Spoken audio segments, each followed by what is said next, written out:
अज्ञानतिमिरान्धस्य ज्ञानाञ्जनशलाकया चक्षुरुन्मिलितं येन तस्मै श्रीगुरुवे नमः। हरे कृष्णा। आज गीता श्रृंखला के 91वें सत्र में आप सभी भक्तों का हार्दिक स्वागत है।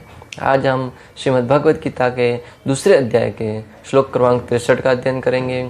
श्लोक इस प्रकार है। क्रोधात् भवति सम्मोह सम्मोहत् स्मृति विभ्रहं स्मृति भ्रमसात् बुद्धिनाशो बुद्धिनाशात् प्रणश्यति। अर्थात क्रोध से पूर्ण मोह उत्पन्न होता है और मोह से स्मरण शक्ति का विभ्रम हो जाता है। जब स्मरण शक्ति भ्रमित हो जाती है तो बुद्धि नष्ट हो जाती है और बुद्धि नष्ट होने पर मनुष्य भवकूप में पुनः गिर जाता है। यहाँ पर भगवान श्री कृष्ण ने श्लोक क्रमांक 62 और 63 को क्रमबद्ध तरीके से बोला है। किस प्रकार पिछले सत्र में भी हमने पढ़ा था कि भगवान श्री कृष्ण कह रहे थे ध्याये तो विषयान पुंसा। जब व्यक्ति के मन में कोई बात स्मरण करने लगता है, उसके विषय में ध्यान करने लगता है, चाहे वो भौतिकता से संबंधित हो या चाहे आध्यात्मिकता से संबंधित हो, भगवान के विषय में ध्यान कर रहा हो या काम वासनाओं के विषय में ध्यान कर रहा हो या इंद्रिय तृप्ति के विषय में ध्यान कर रहा हो, तब उसके मन में एक उसको प्राप्त करने की इच्छा जागृत होती है। ध्याये तो विषयान पुंसा संगस्तेषु उपजायते संगत संजायते कामा कामात् क्रोधोऽभिजायते क्रोधात् भवति सम्मोह सम्मोहत् स्मृति विभ्रहं स्मृति भ्रमसात् बुद्धिनाशो बुद्धिनाशात् प्रणश्यति। भगवान अर्जुन को समझा रहे हैं कि किस प्रकार हमारे मनन से प्रारंभ होके ध्यान से प्रारंभ होके वो कार्य की जटिलता इस प्रकार बढ़ती जाती है कि हम एक से एक आगे आगे कदमों पर बढ़ते जाते हैं और अंत में वो हमारे पतन का कारण बनती है। एक महापुरुष को योगी को एक भक्त को चाहिए कि मन में चिंतन किसका करे, इसके विषय में सबसे ज्यादा सचेत रहना चाहिए। प्राय व्यक्ति जब भी खाली बैठा रहता है या कुछ काम नहीं होता तो मन में अनेक प्रकार के विचार आते हैं और उन विचारों के ऊपर मनन करने के उपरांत वो ऐसे निष्कर्ष पर पहुंचते हैं कि वो जीवन की अलग दिशा में पहुंच जाते हैं। अगर गुरु का मार्गदर्शन नहीं हो, शास्त्रों का मार्गदर्शन नहीं हो तो निश्चित रूप से व्यक्ति, आज का सराउंडिंग ही ऐसा है, आज का वातावरण ही ऐसा है कि व्यक्ति भवकूप की तरफ इसी से प्रगति कर रहा है। मात्र और मात्र इंद्रिय भोग के विषय में किस प्रकार जहां से कुछ प्राप्त हो उसे प्राप्त करने की प्रयास करता है, क्योंकि आज की तारीख में सब जगह यही सिखाया जाता है। जब से बच्चा पैदा होता है कि उसको ये नहीं सिखाया जाता कि शास्त्रों के विषय में क्या ज्ञान दिया जाए, उसको मात्र और मात्र भोग की सारी ही वस्तुओं को प्रदान किया जाता है। बचपन से ही भोग के प्रति उनको आसक्त किया जाता है और आगे चलकर वो जो मनन करता है और वो इस प्रकार ग्रंथि बन जाती है कि वो अंत में उसके प्रणश्यति यानी कि पतन का कारण बनती है। तो यहाँ पे भगवान श्री कृष्ण कह रहे हैं कि क्रोधात् भवति सम्मोह। क्रोध से व्यक्ति है वो मोहित हो जाता है, सम्मोहित हो जाता है। क्रोध की अवस्था में आपने देखा होगा व्यक्ति क्या निर्णय लेता है उसको ठीक खुद को ज्ञात नहीं होता है। इसलिए तो कहा गया है कि जब क्रोध आए तब क्रोध में आकर कोई भी निर्णय नहीं लेना चाहिए और प्रसन्नता में आकर किसी को वसन नहीं देना चाहिए। जब व्यक्ति क्रोध में होता है तो उसके स्वयं पे ऊपर उसका नियंत्रण नहीं होता है। वो सामने वालों को क्या बोल रहा है वो बाद में जाके उसको पश्चाताप होता है कि मैंने ऐसा क्यों बोला।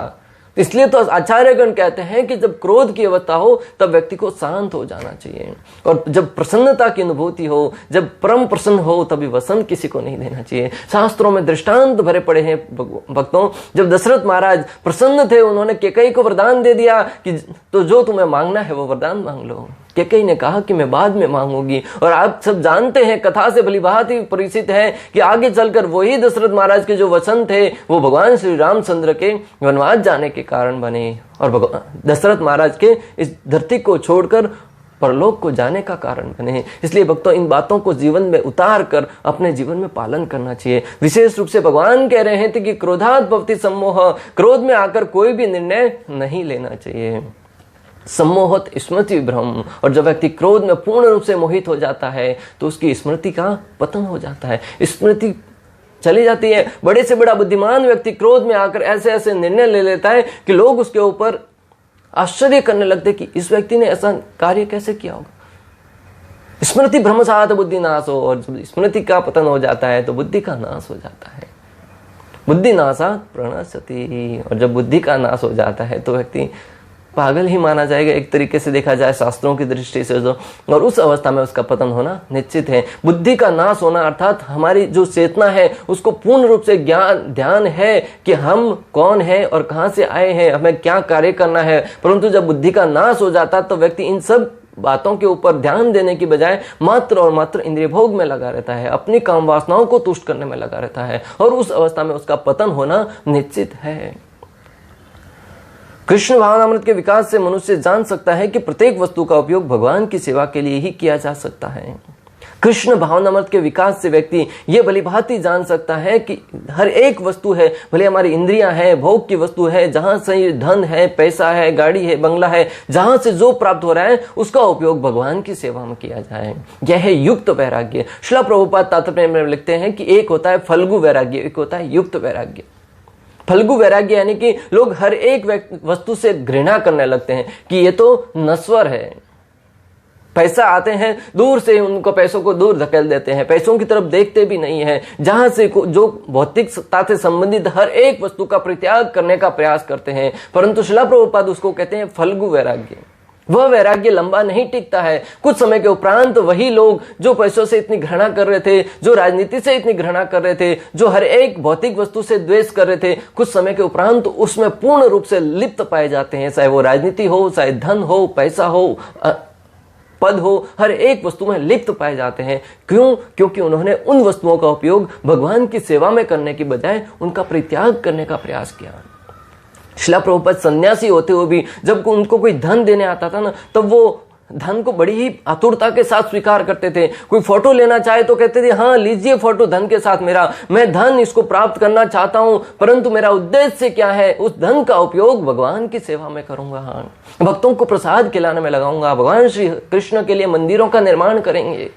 मेरे स्वयं की इंद्रिय तुष्टि के लिए मुझे नहीं चाहिए। श्रील प्रभुपाद स्वयं के जीवन में कितने सन्यासी थे, एक या दो ड्रेस कपड़े की आवश्यकता थी, सादा सा भोजन की आवश्यकता थी और भोजन भी मात्र और भगवान का प्रसाद स्वीकार करते थे। मात्र 2 घंटा सोते थे और अपना जीवन को इस प्रकार चलायमान रखा था कि व्यक्ति उनके आचरण को देखकर ही बहुत सारे लोग तो भक्त बन गए थे। एक माताजी कहती है कि श्रील प्रभुपाद जी के कहने में और करने में कोई अंतर नहीं है, मात्र और मात्र प्रभुपाद जी का ये गुण देखकर बोले मैं भक्त बन गई। तो भक्तों, हमें प्रभुपाद जी सिखा रहे हैं कि युक्त वैराग्य प्राप्त करना चाहिए, अर्थात धन कमाइए, बहुत कमाइए, रुपया, पैसा, गाड़ी, बंगला, जो कुछ प्राप्त होता है प्राप्त कीजिए, परंतु उसका उपयोग किस सेवा के लिए करना है ये हमारे विवेक में होना चाहिए, ये हमारी बुद्धि में होना चाहिए। जब हम ये भूल जाएंगे कि इस पैसे का प्रयोग कहां पे करना है, तब वो पैसा तुम्हारी अधोगति का कारण बनेगा। वरना वो वही पैसा जो तुमने पैसा प्राप्त किया है वो तुम्हारी उन्नति का कारण बनेगा जब उस पैसे को भगवान की सेवा में लगाएंगे। मात्र पैसे की बात नहीं है, तन मन धन से जहां से भी जो आपके पास शक्ति है, शारीरिक शक्ति है, मानसिक शक्ति है, आर्थिक शक्ति है, उस शक्ति को भगवान की सेवा में लगाइए। उस शक्ति को भगवान की सेवा में लगाने से आपकी शक्ति है वो शुद्ध होती जाएगी। यह है युक्त वैराग्य। और दूसरा होता है फल्गु वैराग्य, यानी कि भगवान का साकार रूप है। भक्त जानता है कि भगवान का साकार रूप है, इसलिए जो भी भोजन बनाता है पहले भगवान को प्रसाद खिलाता है, भगवान को भोग लगाता है कि उस भोग का भगवान ग्रहण करेंगे। जब वो भगवान को साकार रूप में मानता है इसलिए तो भोग लगाता है। भगवान, उसको मालूम है कि भगवान भोग स्वीकार करेंगे। परंतु दूसरी तरफ जो फल्गु वैराग्य के प्रति आसक्त रहते हैं वो सोचते हैं कि भगवान निराकार है और भगवान को किसी वस्तु की आवश्यकता नहीं है, भगवान को भोग लगाने की कोई आवश्यकता नहीं है। उस अवस्था में वो भगवान को भोग लगाने की बजाय उस भोजन से ही दूर भागने का प्रयास करते हैं और धीरे धीरे उनकी शक्ति क्षीण होती जाती है। और इंद्रियों को दबाकर कब तक रखा जाएगा? इंद्रियों को सेवा में संलग्न करके ही उनको कार्यान्वित किया जा सकता है। जब तक इंद्रियों को दबा कर रखा जाएगा, एक न एक दिन वो अग्नि ऐसे भभकेगी जैसे सारे के सारे पूरे हमारे आवरण को जलाकर भस्म कर देगी। भक्तों, जब अग्नि कभी किसी को उसको दबा के रखा जाता है ना, कभी उसके अंदर इतना ईंधन एकत्रित हो जाता है और जैसे ही थोड़ी सी हवा की सिंगारी मिल जाती है, ईंधन के सपेट में आने से अग्नि है वो ज्वाला के रूप में प्रज्वलित हो जाती है। उसी प्रकार जब तक हम अपनी इंद्रियों को दबा कर रखेंगे, हमारी हर एक कार्य को दबा कर रखेंगे, परंतु जैसे ही कहां से थोड़ा सा स्फुरित, थोड़ा सा कुछ अग्नि आकर उसमें स्पर्श हो जाएगा तो हमारी इंद्रियां है वो कार्यान्वित हो जाएगी। और जैसे ही कार्यान्वित होती है व्यक्ति कहीं ना कहीं किसी न किसी दिशा में भटक जाता है। इसलिए व्यक्ति को चाहिए कि कृष्ण भावनामृत में स्थित रहकर, कृष्ण भावनामृत में रहकर ही भक्ति कार्य करते हुए हमारी सारी की सारी वस्तुओं को श्री कृष्ण की सेवा में लगाएं। तो क्रोध से व्यक्ति का बुद्धि है उसका नाश हो जाता है, मोहित होकर वो बुद्धि का विभ्रम हो जाता है। उस अवस्था में वो क्या कार्य कर रहा है उसे भी ठीक से ध्यान नहीं होता है। भक्तों, शास्त्रों में अनेक दृष्टांत आते हैं। इंद्रदेव का उदाहरण आता है। इंद्रदेव देवताओं में सर्वश्रेष्ठ हैं। हर एक की कामना बनी रहती है कि स्वर्गलोक जाए और स्वर्गलोक में जाकर इंद्रदेव के जैसा इंद्रिय भोग करे। अपना आदर्श मानते हैं इंद्रदेव को, और वही इंद्रदेव भक्तों जिसे अपना आदर्श मानते हैं या जिनकी सेवा में जाकर आप प्रसन्न रहना चाहते हैं, जब किसी की मृत्यु को होती है तो कहते हैं कि स्वर्गवास हो गया, यानी कि हर एक को स्वर्ग में जाने की कामना है। जो सबसे बुद्धिमान है, भक्त है, उनको ही ज्ञात है कि स्वर्ग से भी ऊपर के लोक हैं, शिवलोक है, अनेक प्रकार के लोक हैं और सर्वश्रेष्ठ लोक है गोलोक धाम। और हमारा जीवन का उद्देश्य होना चाहिए कि गोलोक में जाना, परंतु साधारणतः हर एक व्यक्ति को लगता है कि स्वर्ग में जाना चाहिए, स्वर्ग में जाने की इच्छा बनी रहती है। तो भगवान यहाँ पे इंद्रदेव का उदाहरण द्वारा समझाना चाहते हैं कि इंद्रदेव के मन में भी जब क्रोध आया, इंद्रदेव भी जब क्रोधित हुआ तो उन्होंने अपने गुरु विश्वरूप का ही वध कर दिया। किसी साधारण व्यक्ति का नहीं, अपने गुरु विश्वरूप का, एक ब्राह्मण का वध कर दिया। भक्तों, यह है क्रोध की प्रकाष्ठा, यह है क्रोध का निर्णय कि क्रोध में आकर व्यक्ति किस हद तक जा सकता है। और वही इंद्रदेव ने जब क्रोधित हुए तो दधीचि ऋषि का भी गर्दन काट दिया। जो दधीचि ऋषि से हड्डियों को प्राप्त करके वज्र बनाने में काम आई थी, वही दधीचि ऋषि का अपराध कर चुके थे इंद्रदेव। भक्तों, अनेक बार लोगों के मन में प्रश्न उठते हैं कि इंद्रदेव ऐसे कार्य क्यों करते थे। तब आचार्य गण है समझाते हैं कि भगवान श्री कृष्ण के भक्त हैं इंद्रदेव, और इतने महान भक्त होने के कारण भगवान अपने एक भक्त के माध्यम से दूसरे भक्तों को शिक्षा देना चाहते हैं कि इंद्रदेव इतनी सर्वश्रेष्ठ पोजीशन पर होते हुए भी जब क्रोध के शिकार हो जाते हैं, काम वासनाओं के शिकार हो सकते हैं, अनेक प्रकार की ईर्ष्याओं के शिकार हो सकते हैं, तो हमें भक्त को चाहिए कि इन कथाओं को सुनकर इंद्रदेव के प्रति घृणा करने की बजाय, इंद्रदेव को कोसने की बजाय उनसे शिक्षा लेनी चाहिए कि मैं इससे किस प्रकार अछूता रह सकता हूं। और उसका एकमात्र उपाय है भगवान श्री कृष्ण की शरण ग्रहण करना।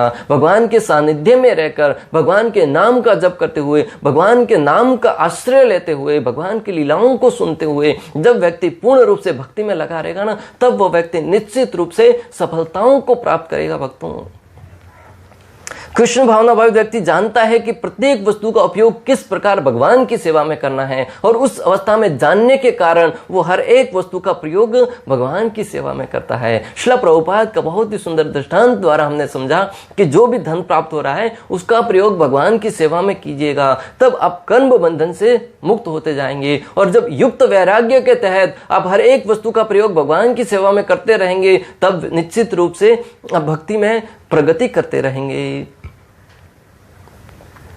भक्त प्रतिक्षण भगवान की उपस्थिति का अनुभव कर सकता है।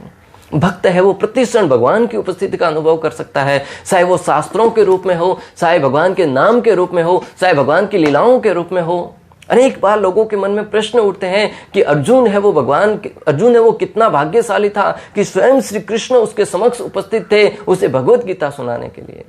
परंतु आचार्यगण समझाते हैं कि आप और हम अर्जुन से कम भाग्यशाली नहीं है, क्योंकि अर्जुन के साथ तो भगवान थे, परंतु हमारे साथ भी भगवान प्रतिक्षण रह सकते हैं श्रीमद् भगवत गीता के माध्यम से, भगवान की लीलाओं के माध्यम से। मात्र आवश्यकता है तो हमें अपना समय भगवान को देने की, हमारी मति को भगवान में लगाने की। अर्जुन पूर्ण रूप से कृष्ण भावना भावित था, हर समय श्री कृष्ण का स्मरण करता था, सोते उठते बैठते खाते हर समय कृष्ण का स्मरण करता था। समस्त पांडव जन है वो भगवान श्री कृष्ण को ही अपना जीवन का केंद्र बिंदु बना के रखे थे। अगर आप भी अर्जुन की भांति भाग्यशाली होना चाहते हैं तो भगवान द्वारा प्रदान की गई श्रीमद् भगवत गीता है, भगवान की लीलाएं हैं, भगवान की कथाएं हैं, उनको अपने जीवन में उतारिए और भगवान की उपस्थिति का अनुभव कीजिए। भगवान में और भगवान के कथाओं में, भगवान में और भगवान के नाम में, भगवान में और भगवान की वाणी में कोई अंतर नहीं है। इस बात को जब कोई व्यक्ति जान लेगा तो पूर्ण आश्चर्य में होकर जब भगवान के नाम का भगवान को पुकारेगा, हरे कृष्णा कृष्ण कृष्ण हरे हरे, हरे राम राम राम हरे हरे, जब इस भाव से वो भगवान को आतुरता के साथ पुकारेगा, निश्चित रूप से भगवान की उपस्थिति का अनुभव कर सकता है। और बड़े बड़े महात्माओं ने इस निष्कर्ष तक पहुंचे हैं कि भगवान की अनुभूति किस प्रकार की जाए। राजा कुलशेखर का उदाहरण आता है भक्तों। राजा कुलशेखर इतने महान राजा होते हुए भी, अपने भौतिक जीवन में रहते हुए भी इतने महान भक्त थे भगवान के। भक्तों, अक्सर लोगों को कहते हुए सुनते हैं कि हमारे पास तो समय नहीं है भक्ति करने के लिए। तुम्हारे पास तुम्हारा खुद का 1 या 2 दुकान है, तुम्हारा खुद का व्यवसाय है, या थोड़ी बहुत नौकरी करते हैं और अपने आप को बड़ा व्यस्त बताते हैं, बड़ा बिजी बताते हैं कि हमारे पास तो समय ही नहीं है भक्ति करने के लिए। क्या तुम राजा कुलशेखर से तो महान नहीं थे? वो एक राजा होते हुए भी। अरे राजा कुलशेखर को छोड़िए, आज की तारीख में देखिए जो भारत की राजनीति के सर्वोच्च पद पर बैठे हुए हैं माननीय प्रधानमंत्री जी, वो भी अपने आध्यात्मिक के लिए समय निकाल सकते हैं। अपने जीवन में इतने व्यस्त होते हुए भी, इतने व्यस्त कार्यक्रम होते हुए भी जो वो भक्ति के लिए समय निकाल सकते हैं, तो आप और हम ये बहाना बनाते हैं कि हमारे पास समय नहीं है। ये तो बहुत बड़ी हम अपने साथ ही धोखा कर रहे हैं भक्तों। इस बात को जानकर कि मैं अपने आप के साथ धोखा कर रहा हूं, आज से ही भक्ति करना प्रारंभ कीजिए। जीवन में जितना समय निकाल सकें उतना समय प्रातःकाल उठने के उपरांत भगवान की सेवा में लगाइए, भगवान का नाम गुणगान करने में लगाइए। भक्तों, राजा कुलशेखर इतने महान राजा थे कि अपने भौतिक कार्य करते हुए भी, एक राज शासक की जो अपनी राज शासन है उसको निभाते हुए भी इतने महान प्रतिज्ञावान थे कि हमेशा भगवान की लीलाओं का स्मरण करते रहते थे। जब भी वो कथा सुनने के लिए बैठते थे, भगवान श्री रामचंद्र की कथाओं को सुनते सुनते लीला में यूं प्रवेश कर जाते थे कि ऐसा उनको लगता था कि सारा का सारा दृश्य है वो उनके सामने हो रहा है, घटित हो रहा है, और वो स्वयं भी उस लीला में भाग ले रहे हैं। आप और हम जब अक्सर कथा सुनते हैं तो कथा सुनते समय या तो निंद्रा से ग्रसित हो जाते हैं, या मन कहीं और भटकने लगता है, या घड़ी देखते रहते हैं कि कभी कथा खत्म हो गई, अभी 2 घंटे का बोला था 1.5 घंटा हो गया, आधा घंटा कब समाप्त होगा, कुछ समय जा ही नहीं रहा है। परंतु राजा कुलशेखर जब कथा में बैठते थे तो उस लीलाओं में इस प्रकार मग्न हो जाते थे। एक बार जब गुरुदेव के मुख से कथा सुन रहे थे तब उन्होंने देखा कि रावण है वो माता सीता का अपहरण करके लेके गया। उन्होंने सुना कथा में, परंतु वो कथा में पूर्ण रूप से इतने मोहित हो गए थे, इतने संलग्न हो चुके थे, अपने सैनिकों को तुरंत आदेश दे दिया, चलो माता सीता को बचाने के लिए जाना है, और स्वयं भी घोड़े पर सवार होकर वो निकल पड़े रणभूमि की तरफ। भक्तों, राजा के सैनिक दूसरी तरफ से आए और राजा को रोककर किस प्रकार तो समझाया कि वो तो लीला पहले हो चुकी है, अभी तो हम कथा सुन रहे थे। बहुत समझाने के उपरांत राजा कुलशेखर को ज्ञात हुआ कि वास्तव में वो कथा सुन रहे थे। ऐसी कथा चलती रहती थी। वहां पे निश्चय किया गया कि राजा कुलशेखर को ऐसी कथा नहीं सुनाई जाए जिसमें भगवान को कोई कष्ट हुआ हो या भगवान के भक्तों को कोई कष्ट हुआ हो, वरना वो स्वयं चैना लेकर बाहर निकल पड़ते थे। कुछ समय उपरांत बाहर से कोई साधु आए। पहले साधुगण है वो घूमते फिरते रहते थे, एक दिन इस गांव में ठहरे, एक दिन इस गांव में ठहरेंगे, दूसरे दिन वहां पे ठहरेंगे, कोई रहने का निश्चित स्थान नहीं था। घूमते घूमते एक राजा के दरबार में एक बहुत ही विद्वान ब्राह्मण आ गए। राजा ने उनके समक्ष प्रार्थना करी कि मुझे कथा सुनाइए, भगवान श्री रामचंद्र के विषय में सुनाइए। भक्तों, सबसे बड़ी बुद्धिमत्ता है जब भी कोई साधु के पास जाए भगवान के विषय में जानने का प्रयास कीजिए कि भगवान के विषय में बताइए। परीक्षित महाराज जब सुखदेव गोस्वामी के समक्ष बैठे थे तो कथा का रसास्वादन कर रहे थे, सुखदेव गोस्वामी किसी प्रसंग को छेड़कर आगे चल जाते थे, तब परीक्षित महाराज तुरंत रोक कर कहते थे कि गुरुदेव, मुझे भगवान की कृष्ण की लीलाओं को विस्तार से सुनाइए। क्या कहते थे? विस्तार से सुनाइए, ये घटना है वो किस प्रकार घटित हुई, भगवान ने लीलाओं को किस प्रकार किया।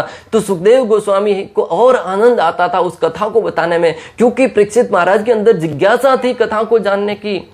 आज हमें आचार्य है वो बिठा देते हैं सामने, हम भी मजबूरी में सुनने के लिए बैठ जाते हैं, परंतु उसमें श्रद्धा नहीं होने के कारण समय हमें 2 घंटा है वो 10 घंटे के बराबर प्रतीत होता है भक्तों। परंतु परीक्षित महाराज 7 दिन 7 रात तक यूं बैठे रहे, बिना कुछ खाए बिना कुछ पिए, जैसे उनका जीवन का 7 मिनट ही बीता हो।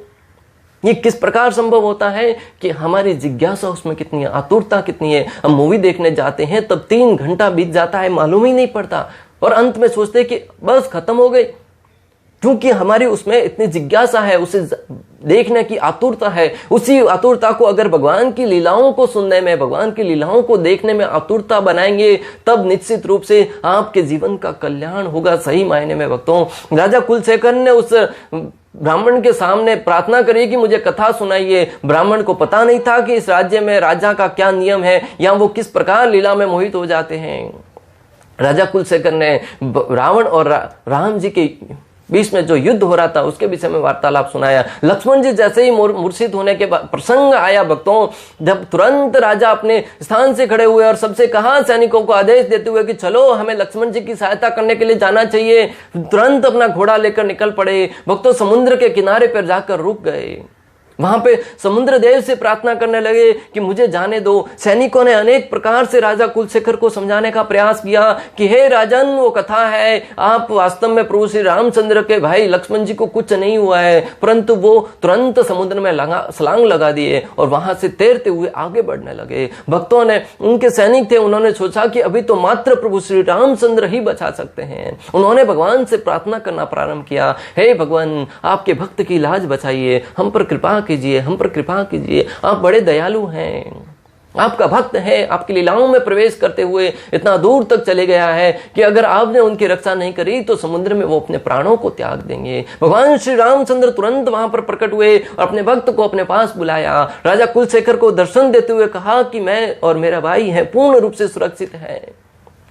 इतने महान राजा थे राजा कुलशेखर कि परिवार में रहते हुए भी भक्ति की इतनी उच्च अवस्था को प्राप्त किया था। स्वयं प्रभु श्री रामचंद्र दर्शन देने के लिए आए और प्रमाण देने के लिए आए कि मुझे कुछ नहीं हुआ है, या लक्ष्मण भी पूर्ण रूप से सुरक्षित हैं। राजा कुलशेखर पुनः अपने राज्य में लौट आए और वहां तब से नियम बन गया कि उनको ऐसी कोई भी लीला फिर से नहीं सुनाना पाए। इसका ठीक से ध्यान रखा जाना चाहिए। भक्तों, इन लीलाओं के माध्यम से हम समझ सकते हैं कि भगवान का जो भक्त है वो हर समय भगवान की उपस्थिति की अनुभूति कर सकता है, भगवान के वहां पर उपस्थिति को महसूस कर सकता है, अंदर से अनुभव कर सकता है।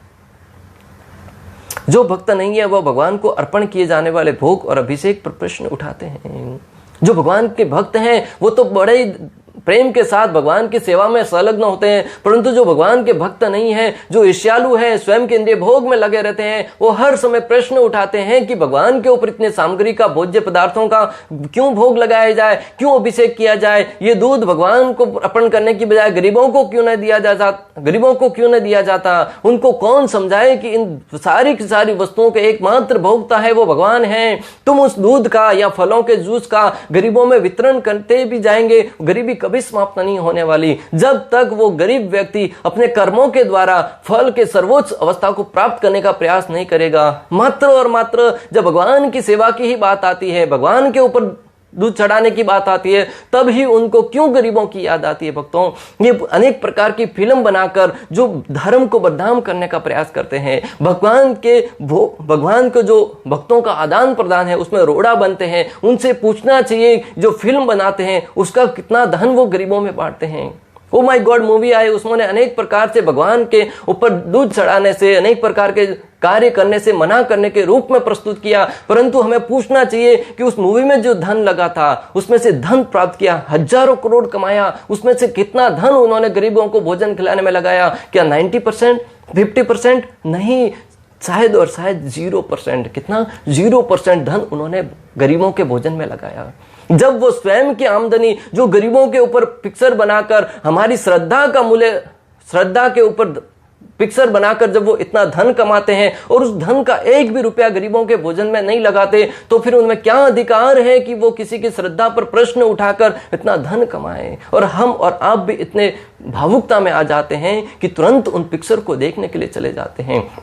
पिक्चर देखने के लिए 500-700 रुपए का टिकट दे देंगे, परंतु भगवान के ऊपर दूध चढ़ाने की बात आती है तब जेब में सवनियां ढूंढते हैं, और दूध भी लेते तो मिलावट वाला दूध लेते हैं।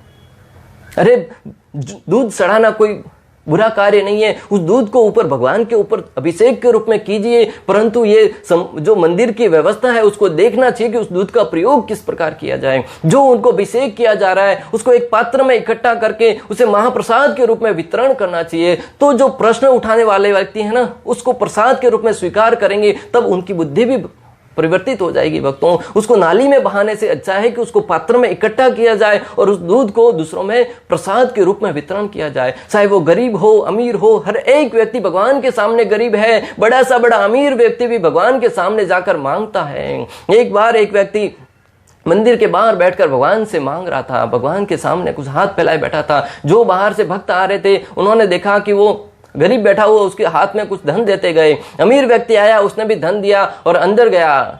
जब वो एक व्यक्ति उनके साथ में था, वो भी साथ में अंदर गया। अंदर जाकर वो भगवान के सामने अमीर व्यक्ति मांगने लगा। तब उसने सोचा कि गरीब वो बाहर बैठा वो भी है, गरीब ये धनवान व्यक्ति भी है। वो अंतर मात्र इतना है कि वो मंदिर के बाहर बैठकर मांग रहा है और वे धनवान व्यक्ति मंदिर के अंदर आकर मांग रहा है। तो भगवान के सामने भक्तों में जो बताना चाहता हूं, कोई व्यक्ति अमीर गरीब नहीं होता, हर एक व्यक्ति भगवान के दरबार में गरीब है। तो मंदिर वालों को चाहिए कि उसकी इस प्रकार व्यवस्था करें कि उसका दुरुपयोग ना हो, उसको समाप्त नहीं किया जाए। ये तो अपराध भी लगता है भक्तों, जब अभिषेक किया हुआ जो महाप्रसाद है उसको हम नालियों में बहा देते हैं या पैरों में आता है। उस हमारा कर्तव्य होना चाहिए कि उस अभिषेक की हुई वस्तुओं को, उनको महाप्रसाद के रूप में दूसरों को वितरित किया जाए। काम में मोहित होकर अजामिल ब्राह्मण होते हुए भी वैश्या पर मोहित हो गए। काम में मोहित होकर जो अजामिल थे, एक ब्राह्मण कुल में जन्म लेने के उपरांत भी वो एक वेश्या पर मोहित हो गए। तो जो काम में इतना मोहित हो जाता है, उसकी बुद्धि है वो काम करना बंद हो जाती है। इतने ब्राह्मण थे महान, इतने शास्त्रों को पढ़ा था, वेदों को पढ़ा था, परंतु जब काम आतुरता हो गई तब उसकी बुद्धि का नाश हो गया। कभी कभी भक्त एक समय भोजन करने का प्रण लेते हैं, नींद कम करने का प्रण लेते हैं, पर उसके कारण सेवा ठीक से नहीं कर पाते। फल्गु वैराग्य का उदाहरण देते हैं श्रीला प्रभुपाद कहते हैं कि कभी कभी भक्त है वो भावुकता में आकर ऐसा प्रण ले लेते हैं कि मैं एक ही समय भोजन करूंगा, और कब कहते हैं कि कम नींद करूंगा। परंतु जो ऐसा प्रण लेने से अगर उनके शारीरिक अवस्था पर कोई प्रभाव नहीं पड़ता है, भक्ति कार्य में कोई विघ्न नहीं आते हैं तो ठीक है। परंतु अगर आप एक समय भोजन लेते हैं और आपको जब सेवा के लिए कहा जाए तो बोले मेरा तो उपवास है, मैं एक समय भोजन ले रहा हूं, अगर सेवा में आपको दिक्कत आ रही है तो ऐसे वैराग्य की कोई आवश्यकता नहीं है। दोनों टाइम भोजन कीजिए, परंतु सेवा है वो पूर्ण रूप से कीजिएगा। तब भगवान श्री हरि, भगवान श्री कृष्ण प्रसन्न होंगे कि हाँ ये मेरा भक्त निश्चित रूप से सेवा में संलग्न है। तो ऐसे फल्गु वैराग्य से बचते हुए युक्त वैराग्य की तरफ प्रेरित होने के लिए श्रील प्रभुपाद विशेष रूप से तात्पर्य में बहुत ही बल देते हैं। इस प्रकार श्लोक क्रमांक 63 का भक्ति वेदांत तात्पर्य पूर्ण हुआ। अंत तक हमारे साथ बने रहने के लिए आप सभी का हृदय पूर्वक प्रेम पूर्वक बहुत बहुत धन्यवाद। श्रील प्रभुपाद की जय, श्री श्री राधा गोपीनाथ भगवान की जय, श्रीमद् भगवद गीता की जय। हरे कृष्ण कृष्ण कृष्ण हरे हरे, हरे राम राम राम।